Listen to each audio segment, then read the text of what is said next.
Signs with Meg, what's your not that deep of the day? My not that deep of the day is that using the internet for good is not that deep. I'm so excited about that. I love that so much, and I so agree with you. Yeah.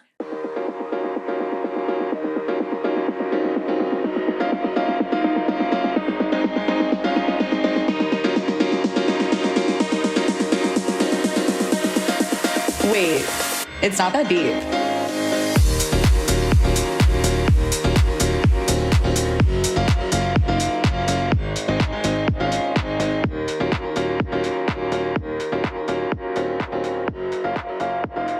We're yin and yang. Yeah. Meg and Keaveny. Welcome to Joy. Not That Deep. Thanks. And this one, the live studio audience goes seriously crazy for you. Wild. Oh my gosh. Oh my gosh. She will do autographs later. Thank you so much, everybody. I am so excited to have you on Not That Deep. Thanks. I'm excited to be here. I saw your video 3 weeks ago. Mm-hmm. Graced my feed. And all it said was, it was your gorgeous face. And it was just you holding up a sign that said, "Tell me your good news." Mm-hmm. I didn't do any research on you. I did not inquire further. I said, this woman needs to come on the podcast. Wow. I love that so much. I am so happy to physically have you in person as well. I want to get to know you.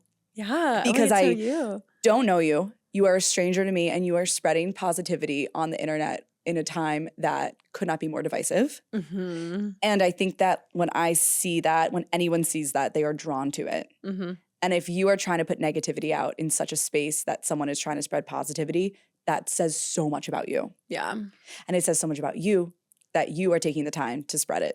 Oh my God, thanks. So Wait, I'm blushing for the hype up hour of the show. This is exciting. it's just me hyping you up for an entire hour. I would do that. I would pass out, actually. I wouldn't handle that very well. You're like, where's my Blistex? So I guess what I want to know from you is we can start going from backwards a little bit. I want to know where you're from, and then I want to get into how you started doing Tell Me Your Good News. Yeah. So I'm kind of from all over. I say that I'm from Texas because I lived in Dallas the longest when I was growing up, but New York City is the 13th city I've lived in. So I'm all over. My dad was not in the military. Everyone always asks if one of my parents were military. But we just moved a lot for my dad's job. So I was in mostly California and Texas and New Mexico. I was just kind of bounced all around. But then when I was 12, we moved to Dallas and I stayed there until college. So I say I'm from there. That was your longest streak of stability. Yeah. I moved once a year when I was a kid. I went to 5 different elementary schools. So I was just kind of bouncing around. So talking to strangers is easy for me, honestly. I was going to ask, when you were a child, were you just kind of rolling with the punches and then adjusting and making friends? That's hard. You're young. It was, but it was exciting because it was the first thing I was good at was making friends and making people like me, I guess, which, I'm still in therapy for that now. But it did make me really bold. And I'm not afraid to just be in a room of new people. So that was a huge plus. But yeah, later, it damaged me a little bit later, but it was a net positive. Something is going to damage you. Yeah. Had to be something. If it's that, I feel that's kind of a win. Yeah. There's probably other things too. Oh, for sure. Yeah, we all have stuff. You can offline that. Yeah. So you're in Dallas for a majority of your time. Where did you go to college in Texas? I went to the University of Arkansas. Wait, fun. Yeah. Woo pig. Shout out. Yeah. I loved going to an SEC school. That was really fun. What did you study? I had a psychology major the whole time. Okay. I love figuring people out.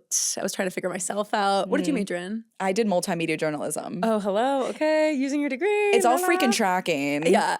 I went to Virginia Tech, which I'm not disassociated from that school. Something about me, I feel more connected to Maryland, Penn State. Wisconsin. I'm digging. I don't know a lot of the Northeast schools, to be honest. They're all just those Northeast Jewish schools that you just kind of assume you're going to go to. But I loved Virginia Tech. I had a great time. But there was a lot of randomness associated with it that I look back and it's what was I actually going there for? I don't know. But journalism, psychology, I like talking, you like understanding people. Yeah. It's all making sense. It does. It's all clicking. Did you feel you had a career in mind when you were studying psychology?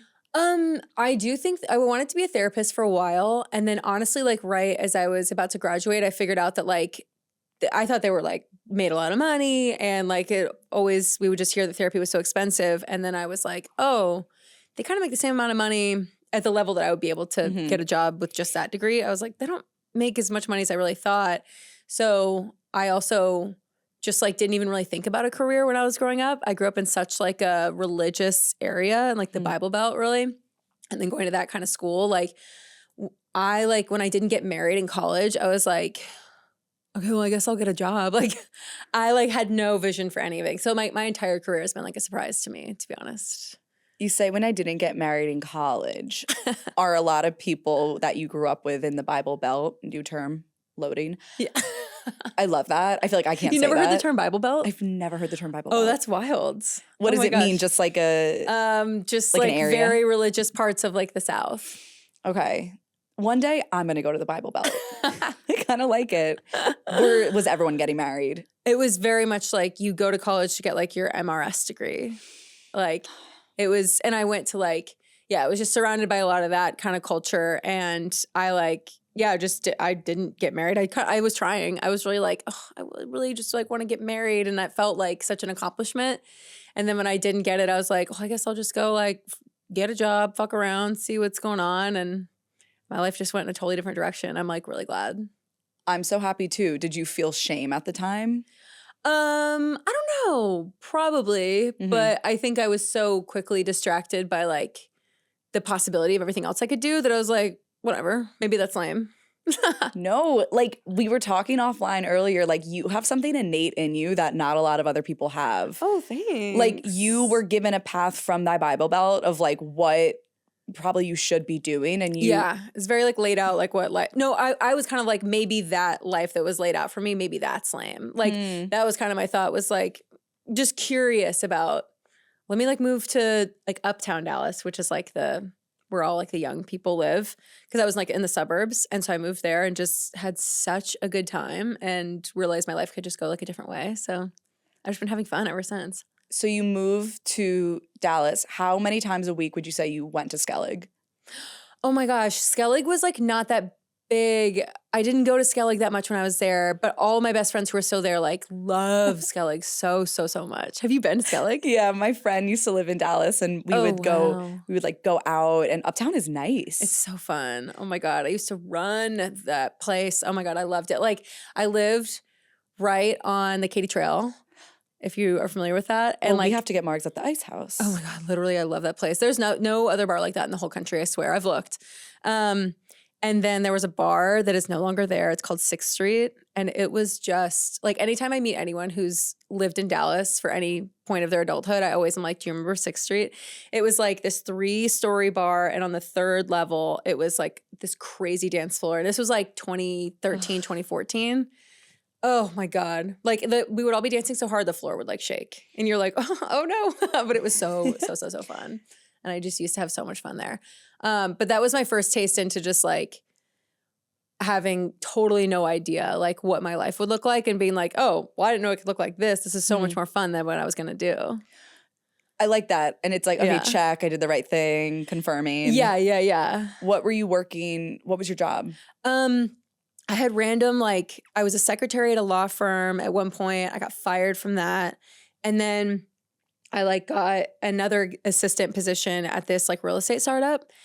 And it's like a whole story. Like, but I got the job on like a crazy whim because I was trying to be the CEO's assistant. And she was like, I was the last person she was considering. And I just kept following up and kept bugging her. And like 3 different people randomly, like one of my friends interviewed for the same job and we didn't even know we both were interviewing for it. And she is a fucking homie and can I curse? You may. Okay, cool. She saw my resume on her desk when she was interviewing and she said, I'm still friends with her to this day. I talked to her yesterday. She said, oh, if you're interviewing Megan Keaveny for this job, like she should have it. And didn't like do the assignment that we got for the job. She didn't even do it because she was like, you should hire Megan.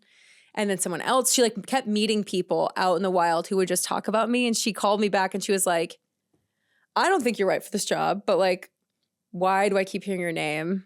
So I got the job because of my friends. Oh my gosh. Then I just like grew like really high up in that company and was there at this like real estate startup for years. So that's like what also was happening at the same time where I realized like, Oh my God. Like I could be really good at a career or something different than just being like a wife. No shade to wives, but No, there's no shade to wives, just like Yeah. they shouldn't shame like career-driven women. yeah. There's no shade. It's just what works for you. Mm-hmm.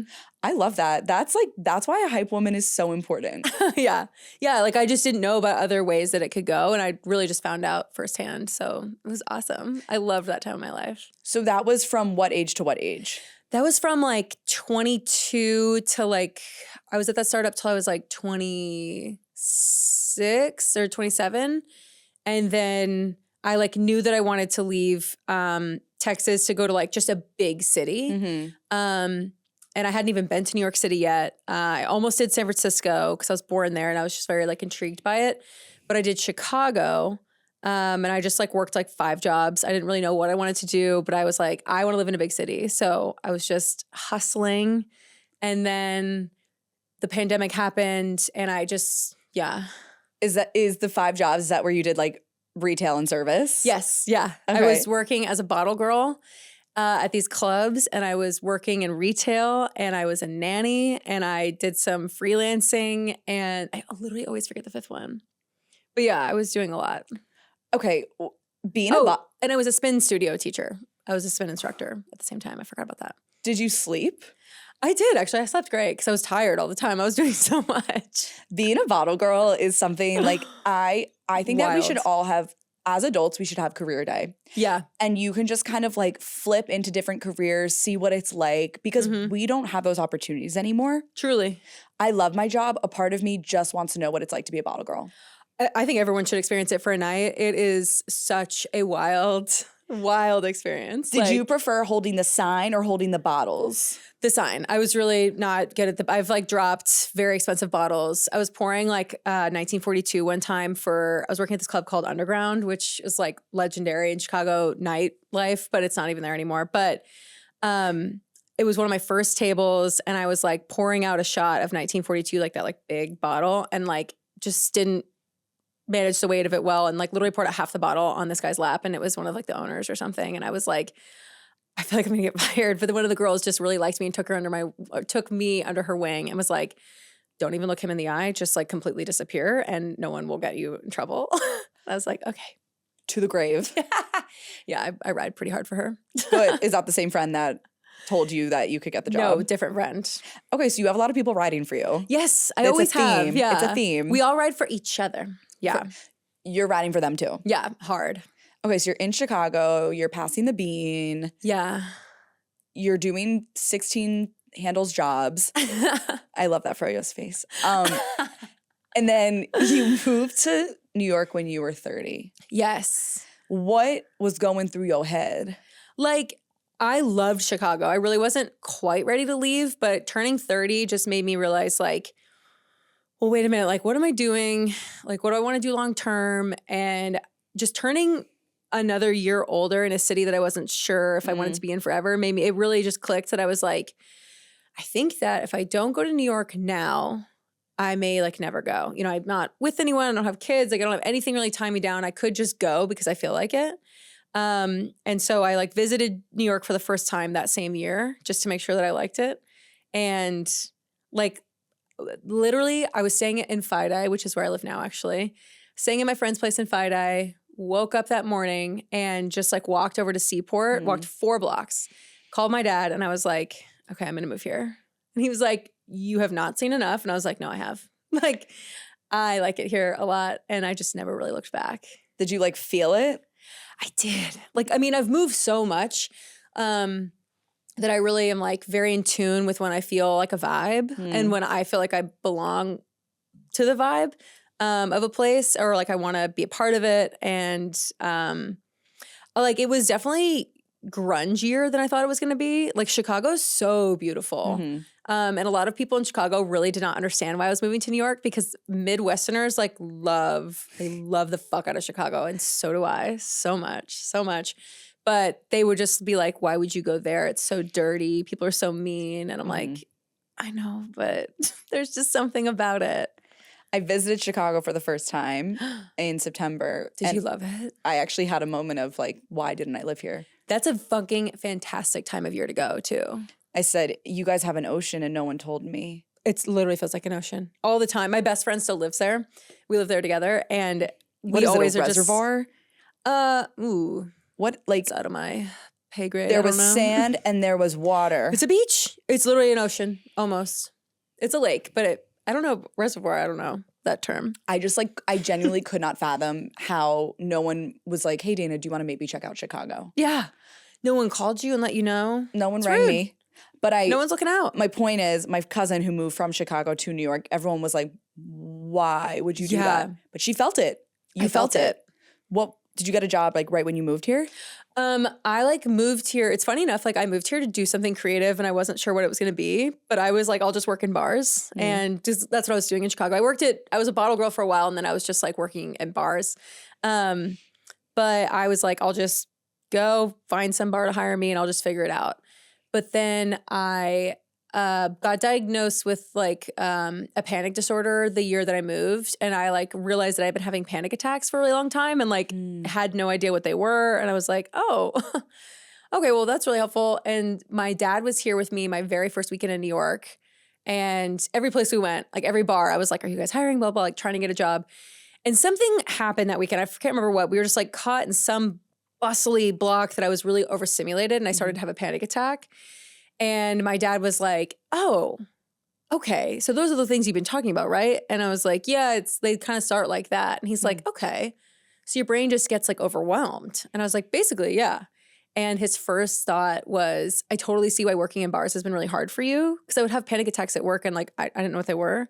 So I was like, okay, that was weird. Like, I don't know what to do about that. And so I jumped into real estate because my dad said that. I was like, wait, maybe I shouldn't work in bars anymore. Like maybe I should just take a beat at least. And since I spent so much of my career doing real estate at that startup, I was like, well, I might as well. So this is kind of a long story, but it's crazy. I called right before I was like, right as I was getting here to find a place. And I was looking at all these subleasing groups. And someone had said, hey, since the market is so bad right now, if anyone needs like a broker to work with, I work with this girl, Mia. She's really great and she was super helpful. So I called her and I said, hey, I'm a real estate agent like in another city. I've done this for years. I don't want to waste your time. Could I have like 5 minutes to tell you what I'm looking for? And will you tell me if it's realistic or not? And we talked and she's like, it's totally unrealistic. You need to just get a sublease and all that stuff. So like you need a roommate. But we were talking and she's like, well, why don't you do real estate here? And I was like, I don't know a thing about New York. And they were like, don't worry about it. Like, we'll teach you everything. Just come interview. So I got an interview because of her, got the job, but I had to get my real estate license for a few months. It took a while. So I ran their TikTok in the meantime. And it went super viral. It just like, I was like, I'm sure I could figure it out. And it went very viral. We started getting tons of leads from it. And the day that I got my license, the first lead that I took was this girl who was like, well, my friend and I want to rent like a 2-bedroom around like $4,000 a month. I didn't like really bat much of an eye. And I was like, okay, great. And she's like, well, that's if we rent something because my father might buy me something if we find the right thing. And I was like, bitch, that is how rich people talk. So I was like, oh my God, tell me more about your father. And like, what are you guys looking for? And like, long story short, her dad was worth like tons and tons of millions of dollars and bought her an apartment for like $2.5 million. And I got the commission because of TikTok. And that was my first sale of my life. I had always done rentals. And that was like my first deal in New York City. Okay. The kismet in Isn't all that of crazy? this is insane. That is insane. Yeah. So that was what year? 2020? It was 2022. Okay. First of all, like, what did that feel like? Truly wild. I was terrified the whole time because I was like, I don't want to be dishonest and like shepherd her through this process when I don't know what the fuck I'm talking about. Like I was trying to give her away to someone else because I was like, this is like irresponsible and I can't do that. But I had a really, really good sales manager who just walked me through the whole thing. I called him every day. Like I was on the phone with him for like an hour a day. And turns out like the dad was like a real estate developer. And I was like, God, they're going to see right through me. They're going to know I don't know what I'm talking about. But I just kind of crushed it. And anytime I didn't know something, I was just honest about it. And I was like, let me think about like, let me get back to you on that. Let me do my research and just kind of bought myself time. But it was scary, but it was exciting. And it felt like one of those things, like very much like a universe thing. Because it felt scary to move to New York. I almost didn't do it at the last second. But I was like, no, I really just am going to follow my gut and do it. And so this felt like 2 months into it, that happening felt like kind of like a sign that I did the right, no pun intended, a sign that I did the right thing. I so want to transition into signs. Yeah. Oh, I didn't answer that question. No. That was perfect. And also, you tell a great story. Oh, thanks. Like, I could see the flow of like, that makes so much sense. I love how you give credit to people. Like, shout out Mia, you know? Period. I don't want to skip over the fact, like, thank you for opening up about your panic disorder. Oh, yeah. Yeah, for sure. I think that mental health is something that I don't think I know. It's stigmatized, and like what I try for Not That Deep is just to talk about it more. Oh, cool. Yeah, I love that because same. Like it can be really heavy, but it also can be really light. And yeah, I'm like very comfortable talking about a ton of mental health stuff without it being like making it feel like it's heavy for someone else to carry. It's like, I've got it, but we should talk about it. Right. And someone listening could be like, wait, I feel like I am in certain environments and I definitely feel a little off or like more panicky or more. I'll never forget, I went to a pulmonologist because I like couldn't breathe a lot. Oh, wow. And I was like, I can't breathe. I think there's something wrong with my lungs. And they did all the tests and everything. And then an RN came in after and she was like, so everything looks normal, but like, I think you have anxiety. Yeah, she's like, off the record. She's like, I think you might have anxiety. And I was see like, a different specialist. I was like, me? Wow. I had no idea. How old were you when that happened? 22. Yeah, like even 6-7 years ago, like I didn't know what any of that was. Or like the fact that someone like with my like bubbly, happy personality could also like the parts of me. Am I making noise when I'm doing that with the mic? Okay. Like when you ram your fingers into the mic, like it definitely makes noise. I'm such a hand talker. I'm gonna try and. It's okay. But do you want the handcuffs? I'm just kidding. Please. Like I didn't understand that someone with my personality could struggle with their mental health, which is crazy to say now. But like back then I really did not get that. I was like, oh, that's people like me. Like, no, that's just a weird day. Mm-hmm. But I would have them all the time. And I was like, there's a lot of weird days. Yeah. And you look back, don't you like kind of feel bad for yourself? Yes. I would just really like, I mean, I'm the kind of person who like I sneeze and tell 6 friends a story about it. Like I am a talker, I'm a yapper, and like, but I'd have these weird like freakouts and total meltdowns and panic attacks. And I wouldn't talk to anybody about it because I'd be like, bitch, I don't know what the fuck that was. Like it was just something that I didn't really understand. I just thought it was like a me thing. Mm-hmm. But it was like such a relief to realize like that's a disorder. And like you don't have to live like that. And there are ways to work through it. Yeah, it like changed my life entirely. I'm so happy that like you were able to identify it, kind of move through it. Yeah. I'm sure, I don't want to assume, I'm sure you have your days now where like you're not perfect. If we could be 100% every day, like we wouldn't be human. Yeah. And like you now carry this light in you because of what you've been through and you're able to kind of share it with others, which brings me to my next point. Sometimes I want cue cards because it's just like I have an index card in my head and I'm like, oh, you're an index card girly. I love that. I think, how did you used to study? Quick index caveat. Index cards, 100%. I just love writing things down. I literally learned that if I write something down twice, like I know it. Damn, you're like Cam Jansen with your photographic memory. Yeah. Wait, Cam Jansen. Why does that ring a bell? Cam Jansen, I used to read her books when I was little. Oh. And she like had a photographic memory. She was such a badass. Wow. But it was like, hey Cam, like maybe try to forget some things. Yeah. Like too much. Okay, so at what point, Megan, did you decide, I'm gonna pick up a sign, I'm gonna write on it, and then I'm gonna make some content? Honestly, okay, so I like actually had the original idea for this years ago, like during COVID, when I just remember calling my parents all the time and I was like, if you would have told me 2 years ago that this is like just the craziness of that time, I was like, I don't even know if I would have believed how crazy this all got and how shut down everything is. And I was like, this is just so surreal. And as we all started like coming back, but then everyone was arguing so much over like the rules and how, like just how everything should go. And I was just like, geez, like this is really dizzying. I didn't realize, it feels for some of our lifetime like we've all made so much progress, but all of a sudden I was like, wow, I feel like we are like as a collective moving so backwards. And everything was just so sad. All the news was so horrible every day and mixed with all the division. And I was like, I feel like I want to start an Instagram called Tell Me Something Good. And it would just be for good news only. Like I think we need like a channel for that. But then I was calling my friends who worked at like ABC News or something, like they were like newscasters, this like couple that I know. And I was like asking their advice on it. And they were like, that's great. You should move forward with that. But as I looked into it, someone had started Good News Movement.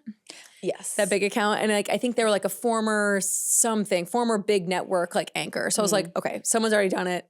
They're like more experienced. Like I love that it exists. That's amazing. And I was like, okay, I had a good idea. Like whatever, they did it first, but I still like originally had that idea. I didn't know about that yet. And so I was like, okay, that made me feel like I was on the right track.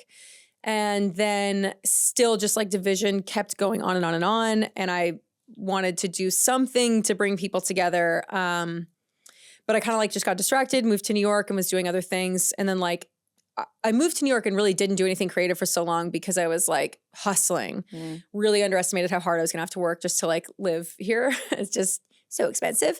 And but then this past year I've like slowed down a little bit and started to have a little bit more space to do creative things.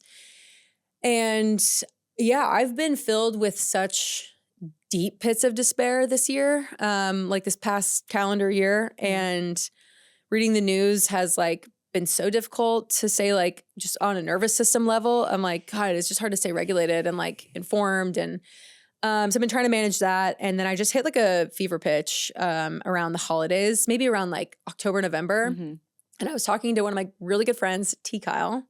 Love him so much. He's like, shout out. Yeah, I don't even know how to describe it. But if you know, you know. If you know T. Kyle, you know. T. Kyle is indescribable. He's indescribable, I would say. But if you know, you know. His stands are out there. And I was like, I want to just do something. Like I started it as flyers that I put up all over Soho, I think in October. And it just said, tell me something good. As in 5 months ago. As in 5 months ago. 5? Yeah, wow. Time flies. I did math in my head. Wow, quick. Yeah. But I put up these flyers. They just said, tell me something good. And it was a QR code. I like built a website with like Squarespace or something easy like that. And it was like a submission form that you could just say, like you could leave it anonymous and you could just say something that's like good news. And I got 3 entire submissions. Love them so down. Love them for that. But I was like, I feel like people think it's like a company or like they don't really get it. And so I was talking to T. Kyle and I was like, I just love this idea and I think it would spread if I just did it right. And I was trying to think like, what should I put on the flyer instead? And he said, I really think you need to do it in person. Like I think that having people maybe write it down and give it to you or maybe just videoing them telling you these things, like I think that would hit. And that felt so crazy. Like that felt like a crazy idea. And I was like, what, then I would film it? And I couldn't even wrap my head around it. But then honestly, I couldn't even tell you something in the news happened that was so egregious that I was like, that is a crazy idea, but I'm going to try it because I'm like so desperate to just feel something and like feel like we are all human beings again. And so, yeah, I just picked up a sign and put a phone on a tripod and it worked. You went out alone. Yeah. It felt easier to do that. I didn't want to waste anyone's time on like a crazy idea. I was like, let me just see what happens. What time of day? Like, I'm just trying to set the scene for this first one. Yeah, it was like, I know that it was the day that I went to Justice in Catronata because that was just a fucking amazing day. It was like a Saturday, early November. The weather wasn't that bad yet. It was like maybe 50s or 60s out. And I went in right on the border of Soho and Nolita. I used to live on this block on Spring Street, like in between like Lafayette and Mulberry. And it's just like, I did not love it because it's so crowded. Like there's so much foot traffic. I was like, Jesus Christ. But I was like, well, that'd be a perfect place because there's so many fucking people. So I went actually in front of Jack's wife, Frida, and stood there like, I don't know, like 2 PM. And it just, tons of people came out to me. I knew that I struck gold like right away. And I was like, whoa, fuck yes. That is people's worst nightmare. Oh yeah, it's scary for sure. What differentiates the fear from the ambition of it for you? Oh wow, that's such a good question.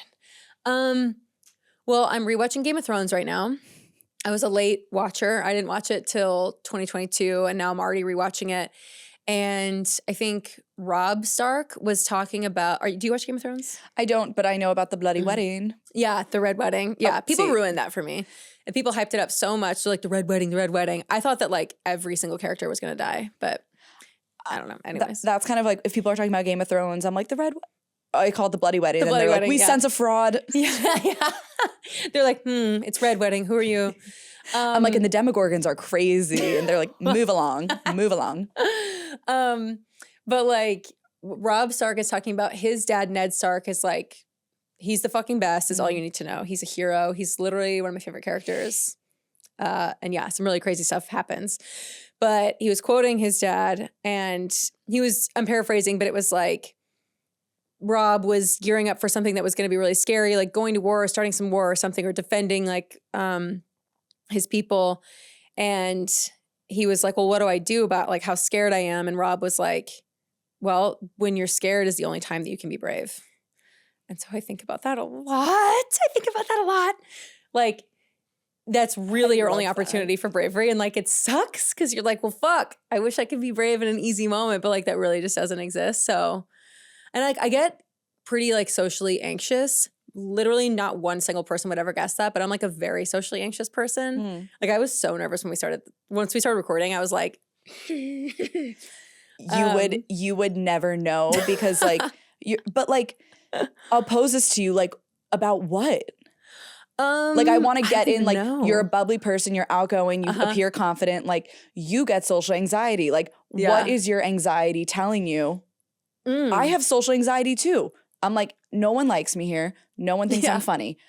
That's not the case. Like, if you will, like, what is your anxiety telling you?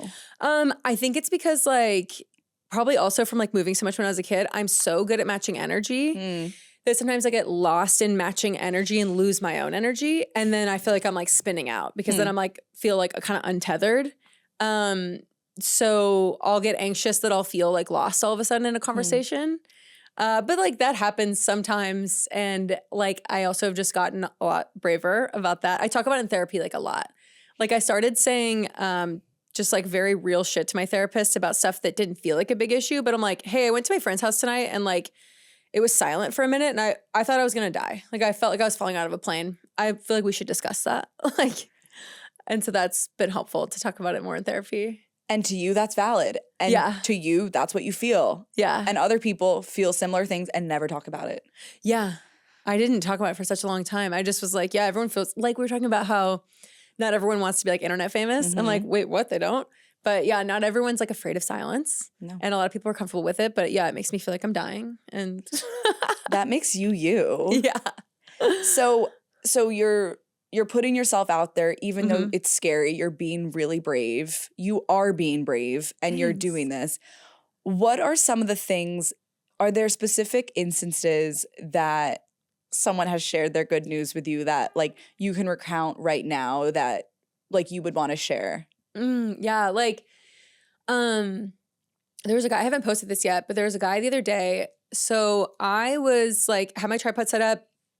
I was holding my sign and this girl came up to me like behind the camera. She was like, I don't have good news, but I just want to like say this is cool what you're doing. I do content too. And like I do street interviews. And I was like, oh my God. So we were just like talking and I was like, that's so cool. She's like, well, I've never posted any of my videos. And I was like, what? And I was like, that's so cool. You totally should. I was like, it's scary though. I have like other creative projects too that I'm like, oh, I've never posted it. And like, I get that. So we were talking for like 5 minutes and my sign was still like in my hands that said, tell me your good news. Just as we were talking and this guy was behind her, maybe like 20 feet behind her. And he stood there for like 45 seconds. And I was like, wait, is he waiting to tell me good news? Oh my gosh, I actually might cry. But he was like, I like turned to him and I was like, oh, do you have good news? And he's like, yeah, I do. So I was like, oh, come here. And so he told me his good news and he was like, I just got out of rehab and I'm 42 days sober. And I was like, fucking, oh my God. Like I was so proud of him. And I thought that was so beautiful that he like waited to tell me that. And I just wonder like just to be able to be proud of that. And I don't know how many people in his life he does talk to about that. And I was like, that's so fucking cool. It really like that one sticks out a lot. I was very touched by that. Thank you for sharing that. Yeah. What immediately came to my mind was like, you might be the only one that he told. I thought about that too. That is so beautiful. Yeah. And then the other day, this woman came over and said, tomorrow I become a citizen. It's my oath ceremony. And I was just like, she was so happy and so joyful. I'm so honored by people who come up and talk to me. Like it's so that's why I give everyone a little trinket.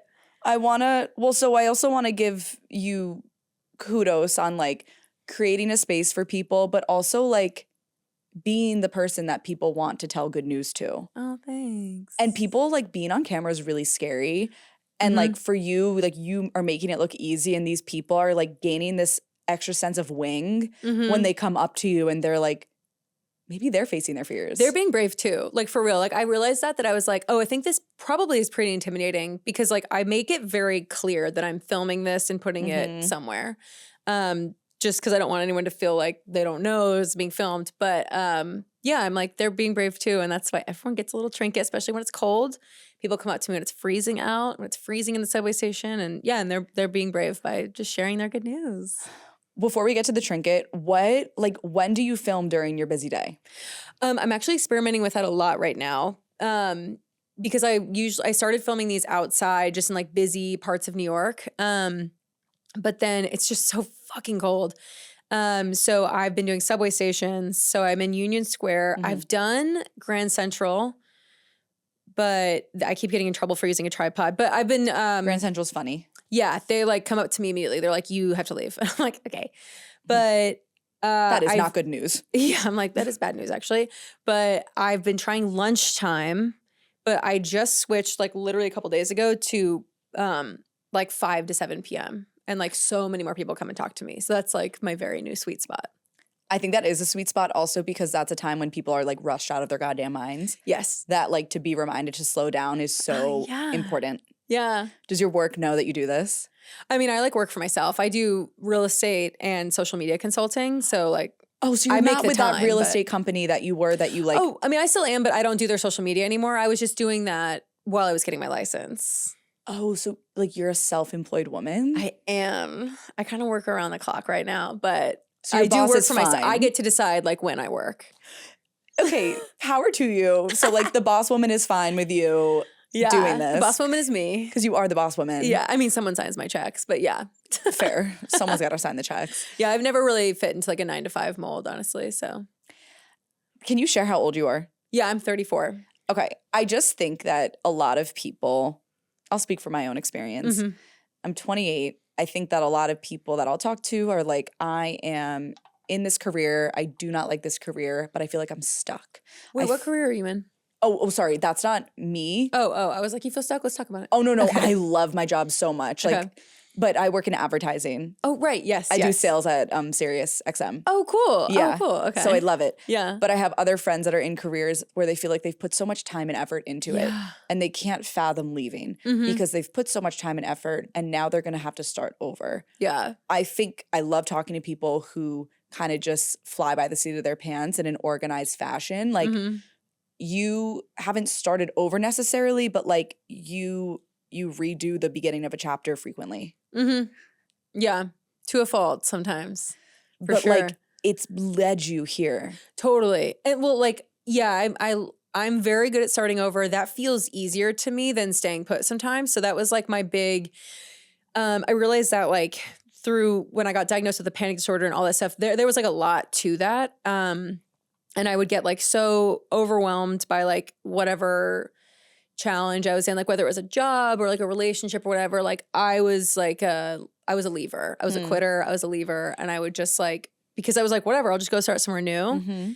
But then like I realized right around the time I decided to move to New York, it was very complex to still move to New York because I was like, okay, I can't run from my problems again. I do think that I belong there, but like I have to know it's not going to solve all my problems. You know, like I'll still have to deal with all these things that are coming up now. They're going to follow me there too. So, but then I moved to New York and had like the best year of my life. And I was like, oh my God, I love it here so much. And then all those things came back and I was like, okay. So it was like probably within the last year was the first time that I like stayed somewhere.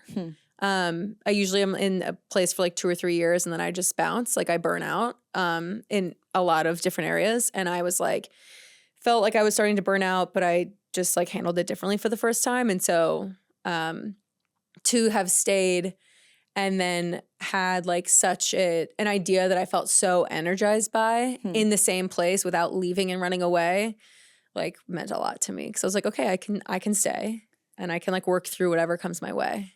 You're leaving a legacy. Like you, oh my gosh. You also have been doing this for 5 months and like you're doing something so powerful and like you're just being you. Thank like, you. Keep that in your mind. Yeah. What is this trinket? Okay, so the trinket is a little capybara, which is a mix between like a guinea pig and a hippo. Where do they live? That's such a good question. I like see videos of them sometimes. I know they can swim. They can swim really fast. Like they go really fast underwater. Capybaro? Sorry. Capybara. Okay, I didn't say it that weird. You're like Capybaro. I love that. Capybara, borrowing khakis. Capybaro the capybara. Yeah. What do they mean to you? Like really, I just think they're cute, and I like go to a lot of concerts and like raves and like a lot of EDM shows, and that's a big like rave culture thing. Where like they'll hand out little like acrylic little ducks, or like they'll give you sprouts, which is it's like a little like a thing that you put on your head. It's like a little clip, and it has like a leaf that's sprouting up out of it. Like that's called being sprouted. I'm sorry, I keep hitting this.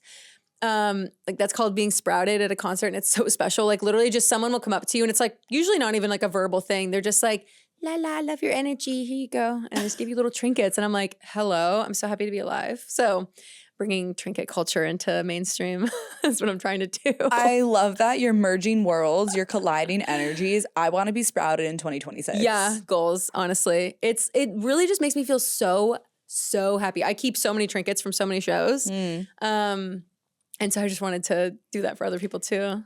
I'm keeping him here. Signs with Meg, what's your not that deep of the day? My not that deep of the day is that using the internet for good is not that deep.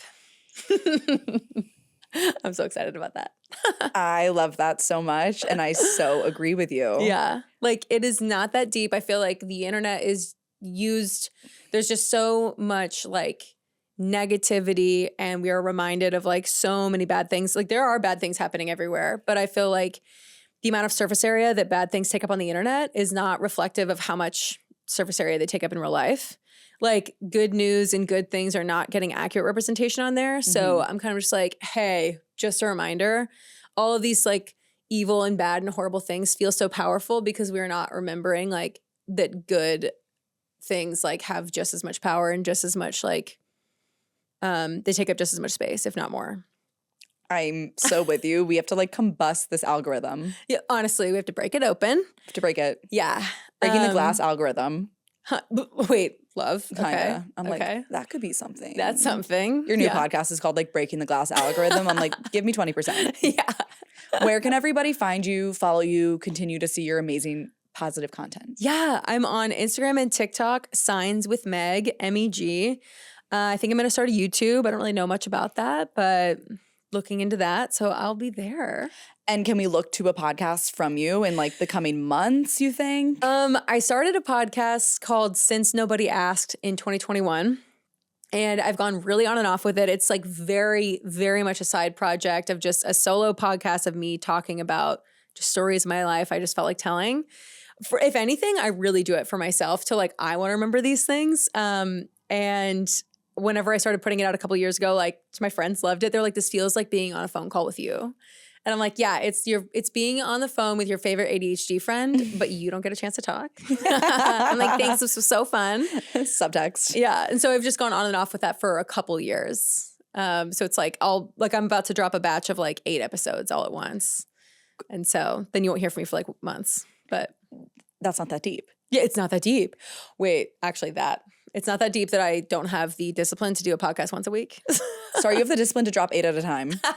Some people can't drop any at a time.